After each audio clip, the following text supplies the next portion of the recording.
Donc, la prochaine intervention sera effectuée par Simon Plat-Françoise, qui est... Pardon ? Voilà. Délégué à la déontologie, à l'intégrité scientifique et à l'éthique des projets de recherche auprès du PDG de l'INRAE depuis le 1er avril 2018 et qui va nous présenter quelques brefs rappels sur les valeurs de déontologie, intégrité scientifique et éthique en se focalisant sur l'importance dans le processus de production et d'utilisation des connaissances et sur les relations qu'elles entretiennent et sur les enjeux qui leur sont associés.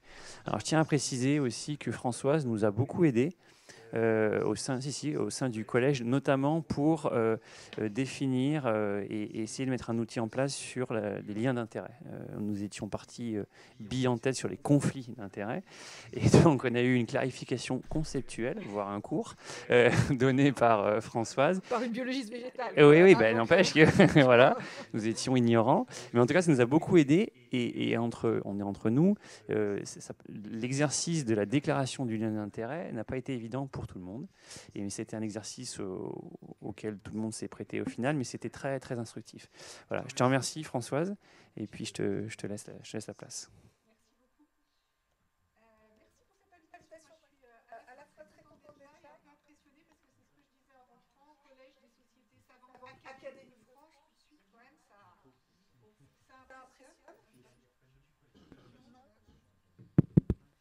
C'est bon. Et puis vous dire qu'effectivement, je vais vous parler de tout ça, mais de ma posture quand même de biologiste cellulaire des plantes, donc beaucoup moins qualifiée que, que Joël pour parler par exemple de déontologie, simplement comme quelqu'un à qui son institution a demandé de s'intéresser d'un peu plus près à ces sujets. Et vous dire aussi que, parce que quand je travaille sur l'expression publique de nos collègues, je leur dis qu'il faut tout de suite qu'ils disent d'où ils parlent, mais aussi de quelle nature est leur expression. Je vais exprimer des convictions d'une certaine manière. Hein. Prenez ça comme un papier d'opinion et pas comme une revue de la littérature. Voilà. Je vais surtout partager des questions avec vous. Donc je vais revenir rapidement sur ces notions. Joël les a très très bien introduites. Moi, je vais juste vous expliquer pourquoi je les traite toujours ensemble. J'ai demandé qu'il y ait une délégation à l'éthique, à la déontologie et à l'intégrité scientifique. Donc... je vous remets là, bien sûr, que vous savez que les attentes de la société vis-à-vis de la science sont fortes. Bien sûr, vous connaissez les missions de nos établissements et les missions qui sont les nôtres. Et vous voyez bien, quand on les égrène rapidement, former à et par la recherche, produire et diffuser des connaissances et les mobiliser au service de la décision publique, on a tout de suite une injonction que tout ça ne peut être fait ensemble que si on déploie une démarche scientifique rigoureuse au service de l'intérêt général et en s'interrogeant sur les enjeux des projets qu'on porte et des méthodes qu'on utilise.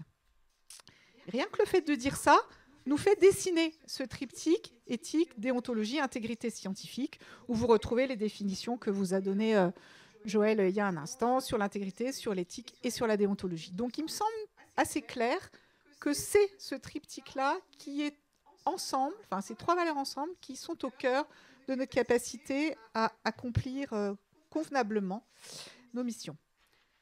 Alors, là, l'intégrité scientifique, comme l'a dit Joël, moi je parle assez rarement des manquements de l'intégrité scientifique et beaucoup de l'intégrité scientifique que je considère comme une valeur positive. Alors vous avez là une définition qui était issue du rapport Corvol, hein, une définition simple, conduite intègre et honnête qui doit présider à toute recherche, et vous voyez bien tout le caractère positif de la définition. Valeur positive et valeur essentielle, parce que dans le même rapport, il était écrit, et à mon avis à juste titre, consubstantielle de toute activité de recherche, c'est sur elle que reposent le savoir et la connaissance, la qualité et la fiabilité de la production en dépendent, c'est sur elle que se fonde la société de la connaissance. Et comme je dis souvent, en tout cas pour consubstantielle de toute activité de recherche, dès qu'on fait une manip, on a un résultat. C'est inéluctable, on a toujours un résultat à la fin. Mais le fait que ce résultat puisse venir s'ajouter à la somme des connaissances, ça dépend de la manière dont il a été obtenu. Et c'est ça le sujet de l'intégrité scientifique pour moi. Et c'est pour ça que c'est essentiel. Alors ici, vous savez très bien que c'est important parce que vous l'avez écrit. Vous l'avez très bien écrit, hein, j'ai fait ma biblio, et vous avez écrit à la fois pourquoi c'était important et comment il fallait faire pour s'en occuper. Donc je pense que je n'ai pas grand-chose à vous apprendre sur le sujet. Je vais donc passer assez rapidement pour vous dire que vous aviez absolument raison dans ce que vous aviez écrit. J'ai absolument rien à remettre en cause là-dessus. Pour moi, l'intégrité scientifique, c'est une compétence à cultiver.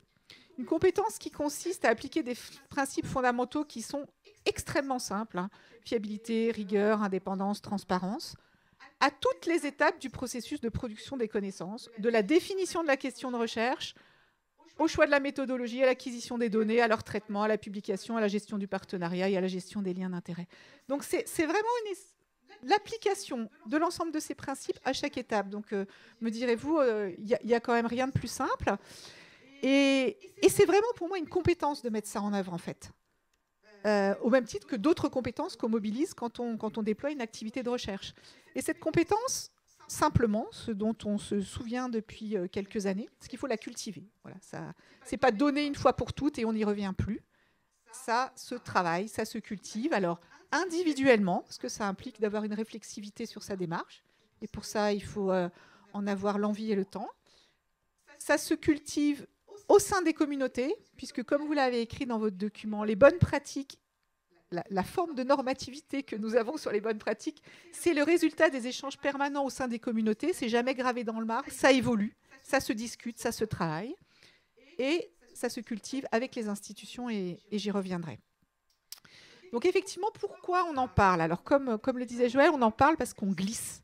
On glisse de cette zone verte, alors individuellement et collectivement, vers la zone rouge de la fraude, falsification, plagiat, sur laquelle je ne reviendrai pas parce qu'elle est extrêmement marginale en fait. C'est pas ça le cœur de notre sujet. Le cœur de notre sujet, c'est qu'est-ce qui nous fait glisser du vert au gris? Ça, c'est sans doute Marc qui en parlera un petit peu tout à l'heure. Et comment on fait pour ne pas glisser? À quoi on se rattrape, quoi? Et où est-ce qu'on glisse le plus fréquemment?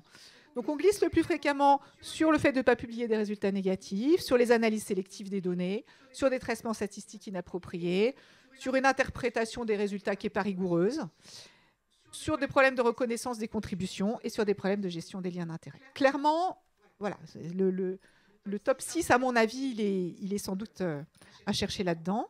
Et pourquoi on glisse?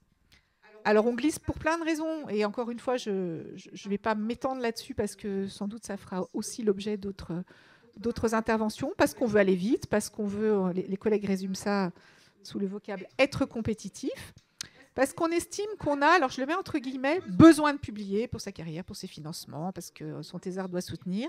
Alors j'ai mis un petit astérisque parce que je rappelle que sur le sujet de la publication, il me semble qu'on a transformé ce qui était un moyen en un objectif.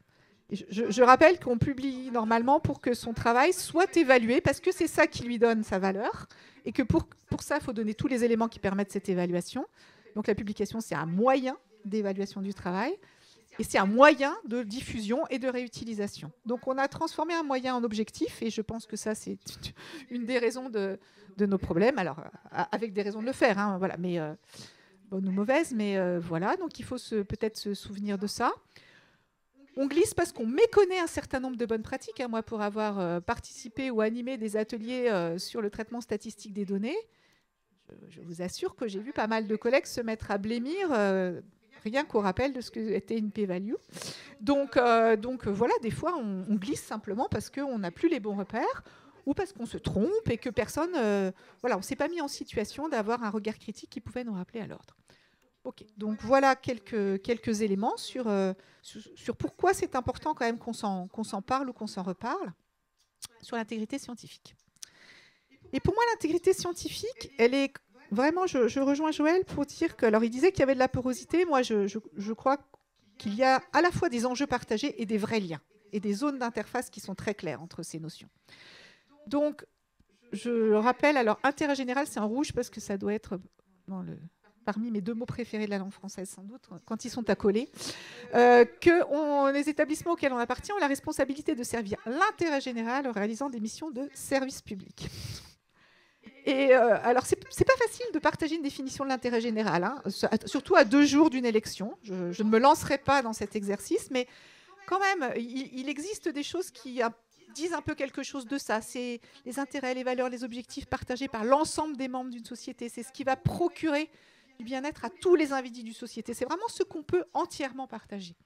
Et ça, c'est questionné fortement par la question des liens et conflits d'intérêts dans plein de secteurs, en particulier dans nos activités. Alors, j'ai une excellente introduction, donc vous savez maintenant tout ce qu'il faut savoir sur la question des liens et conflits d'intérêts.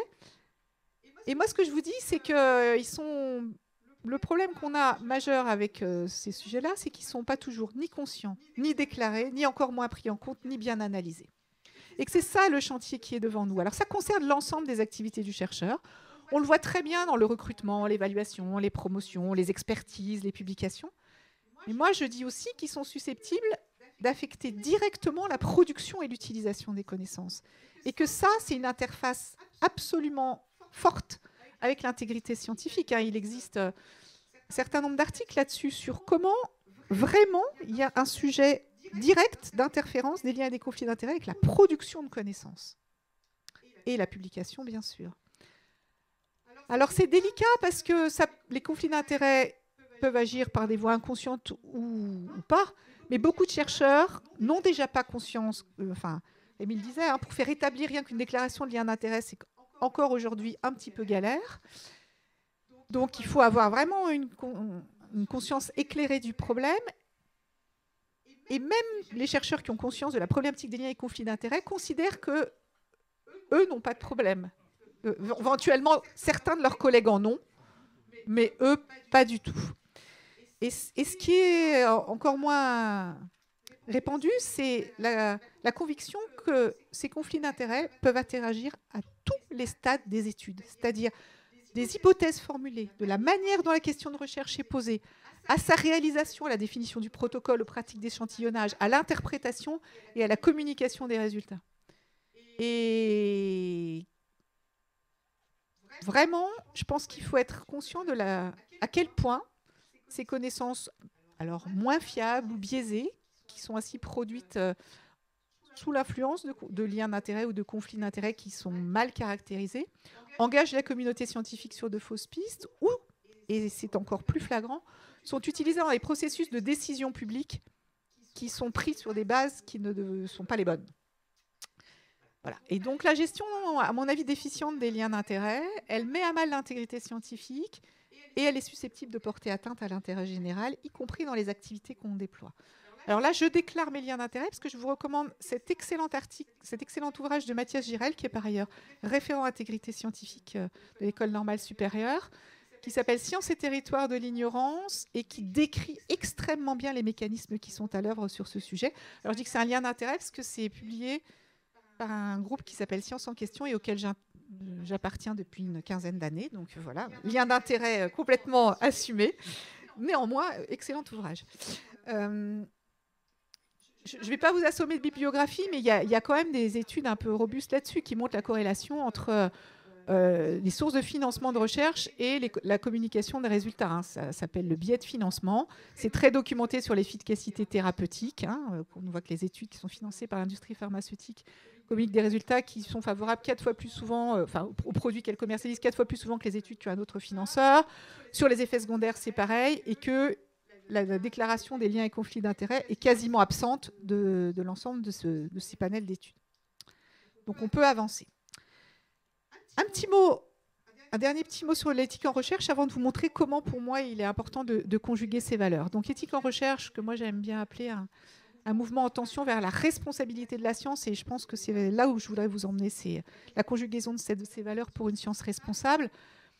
Vous connaissez le principe fondamental, si la recherche constitue un élément essentiel pour assurer le développement de la société, elle ne doit jamais se faire au détriment du bien-être et de l'intégrité de l'individu, de la collectivité. Je suis d'accord avec vous et plus généralement des écosystèmes auxquels on appartient.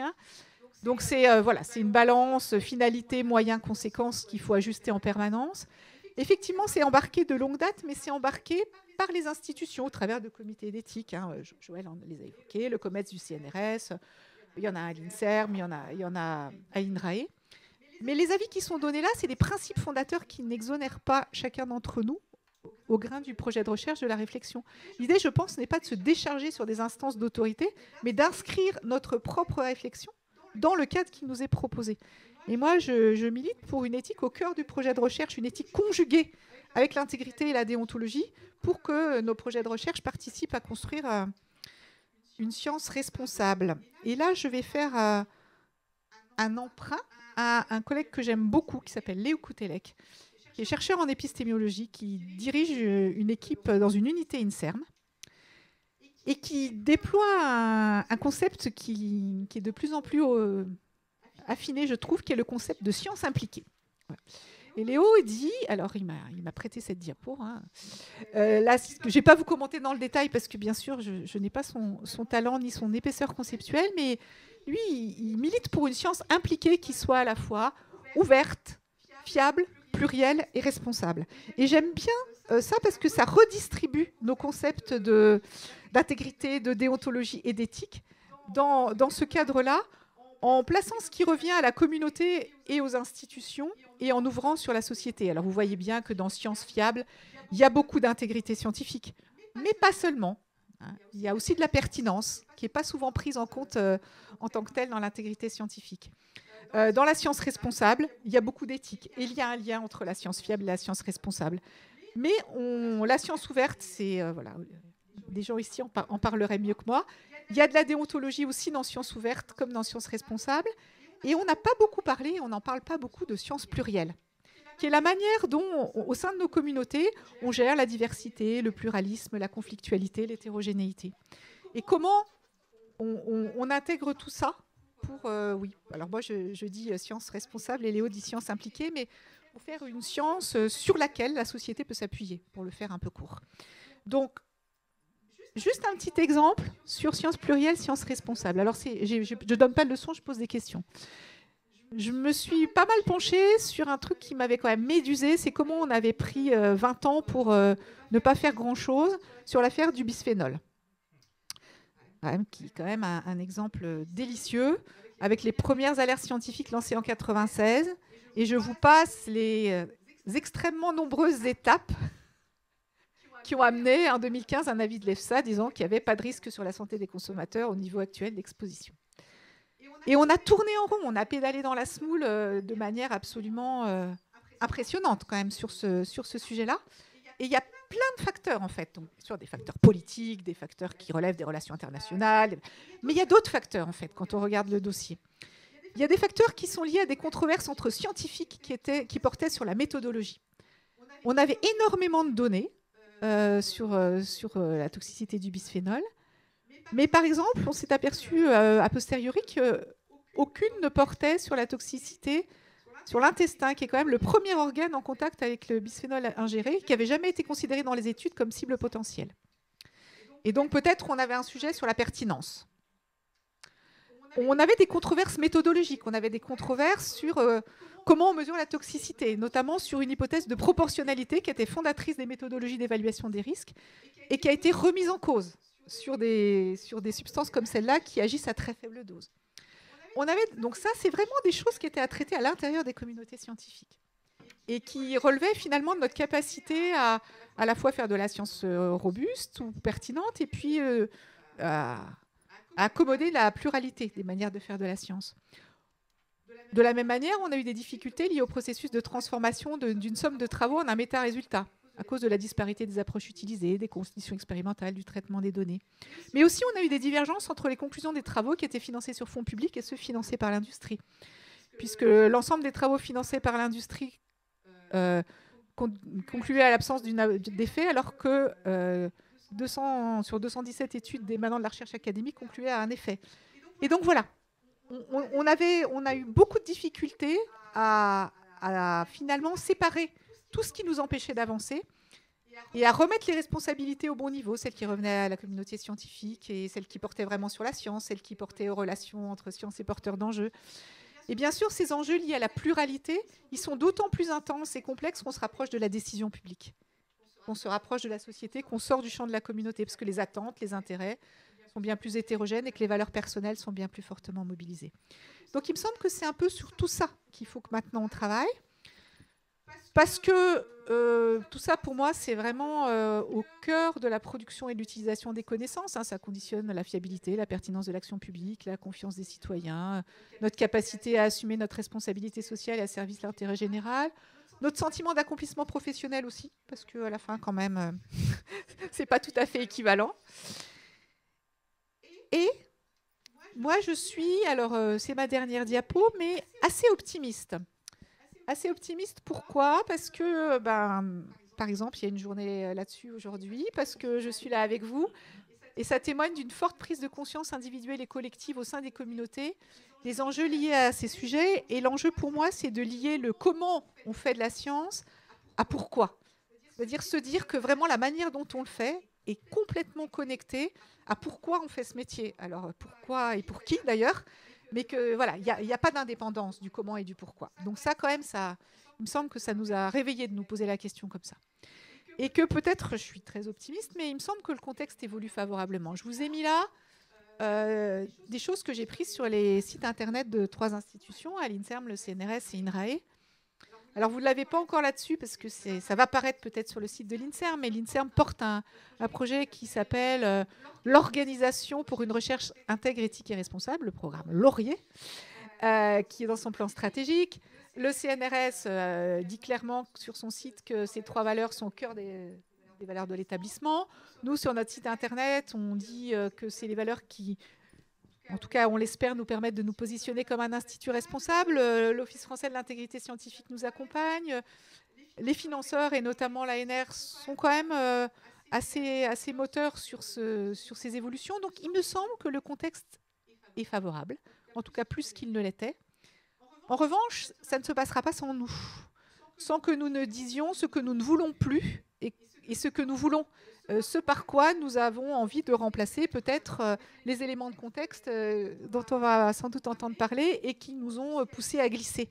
C'est le moment vraiment, je trouve, de s'organiser pour faire des propositions et les mettre en œuvre. Parce qu'aussi, je voulais vous dire que je circule pas mal dans des communautés et j'entends des gens qui sont d'accord sur le principe, mais qui continuent à appliquer des process qui nous ont quand même un peu emmenés dans le mur.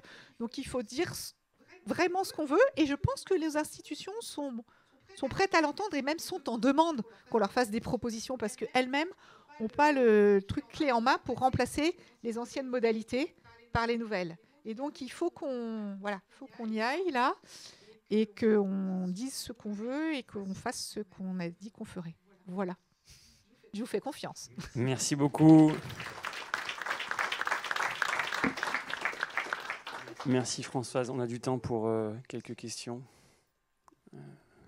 Fond de la salle, 1, 2, 3. Allez.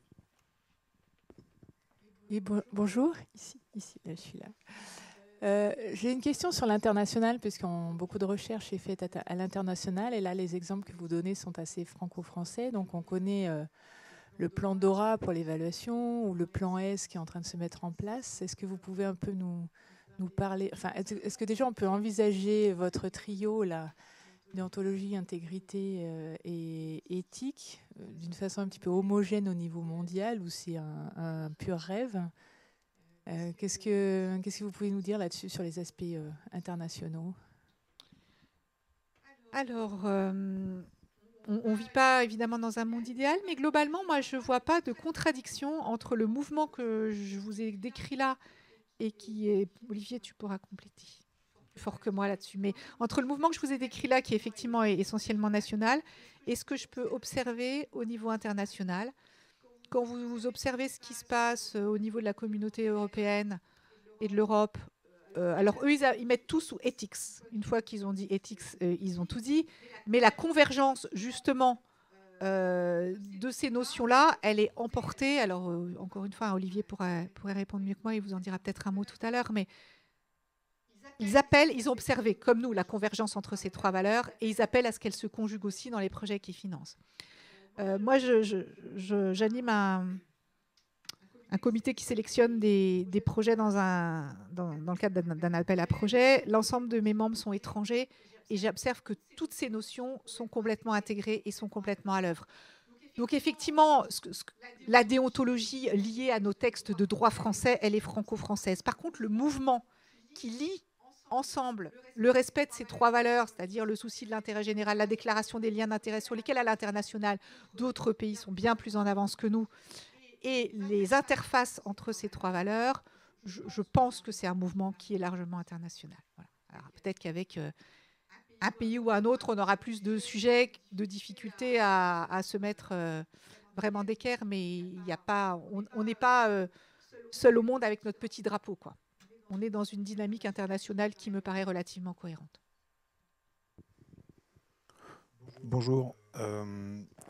Quand je vois l'ANR, vous avez parlé de l'Europe aussi, il y a une responsabilité forte, parce que, par rapport à ce que vous avez dit un peu précédemment, que 14 sur 14 papiers avec un financement industriel versus, je ne sais plus, c'était 217 sur 230 ou quelque chose comme ça. 202 sur 217. Ouais. Je me suis pas rappelé tous les chiffres, désolé. Donc, du coup, il y a une responsabilité forte du financement de la recherche. Et oui. Et donc, bon, l'ANR propose une charte, c'est bien, l'Europe le fait aussi.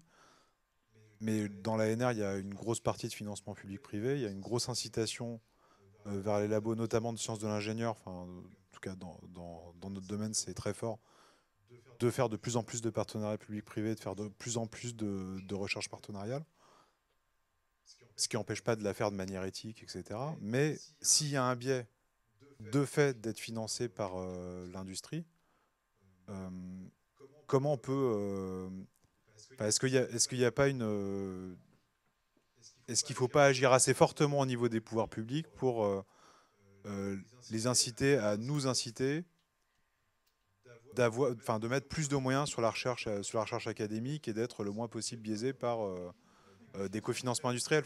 Patrick, un commentaire sur cette proposition. On a besoin de plus de financement, quoi. Oui, alors il se trouve que malheureusement, je ne suis pas candidate à l'élection qui se déroule dans 48 heures, donc je n'aurai pas tous les leviers en main pour répondre à votre question sur le plan politique. Alors, je vais répondre à ce sur quoi on a prise. Ok. C'est-à-dire, effectivement, d'où on est, on ne peut pas changer complètement, en tout cas tout de suite, le système politique et notamment celui du financement de la recherche.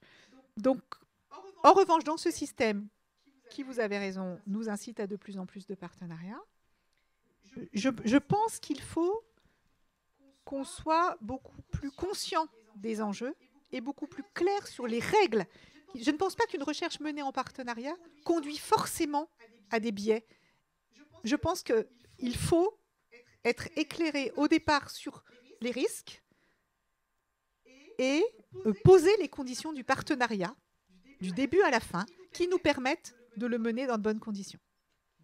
Et ça, c'est une action. Je ne dis pas que ça va être facile parce qu'il faut à la fois sensibiliser les chercheurs, mais aussi les institutions.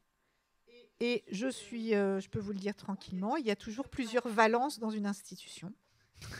Je discute beaucoup avec la direction du partenariat, du transfert et de l'innovation chez nous. On n'est pas forcément instantanément, d'emblée, sur la même longueur d'onde. Mais à la fin, il faut qu'on arrive à donner à nos chercheurs, collectivement, à la fois les opportunités, les garde-fous et les moyens de le faire dans de bonnes conditions. Et oui, là, sans doute, on n'y est pas encore tout à fait. On y allait naïvement en disant que forcément, ça allait bien se passer sans qu'on fasse rien. C'est sans doute pas tout à fait le cas. Et là, les institutions, je pense qu'elles ont à avancer.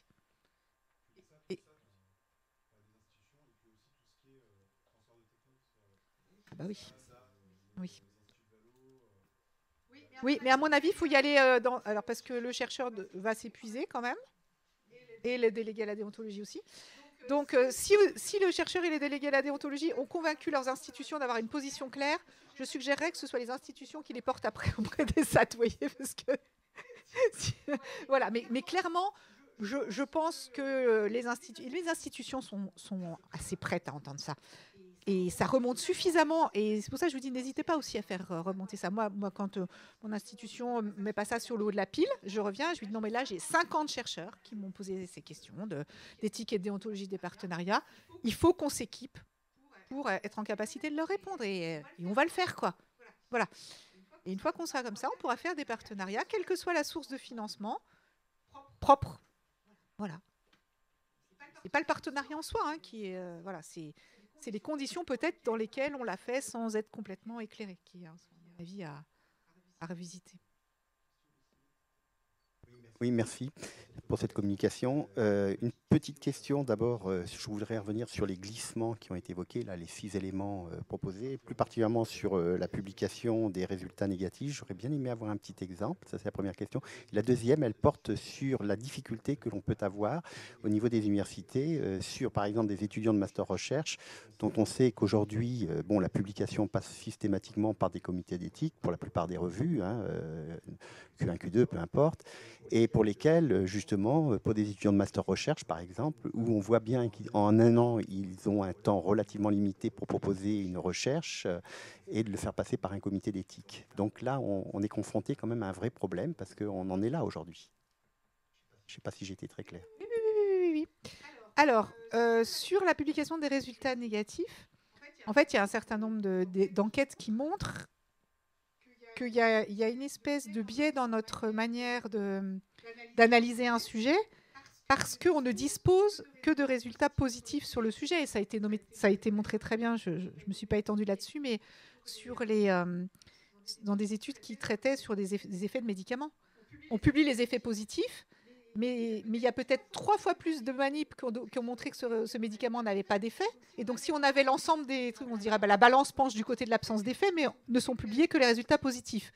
Donc, vous voyez, ça nous amène à regarder la chose sous un angle qui est biaisé. Alors, évidemment, et sans doute on en reparlera, mais c'est lié à un contexte qui fait que quand vous envoyez soumettez une revue pour une publication, le résultat négatif est en général pas considéré comme très sexy. Voilà. Disons-le comme ça. C'est un terme qu'un éditeur m'avait renvoyé en réponse à un papier que j'avais soumis. C'est bien votre travail, mais c'est pas très sexy. Et du coup, je m'étais dit, waouh. Ok, d'accord. Ok, bah, sachez que voilà, peut-être que dans votre communauté, c'est très bien valorisé, mais il y a d'autres communautés où ça n'est plus du cas. Et sur la question du temps, finalement, la question que vous posez sur les masters recherche, c'est celle du temps.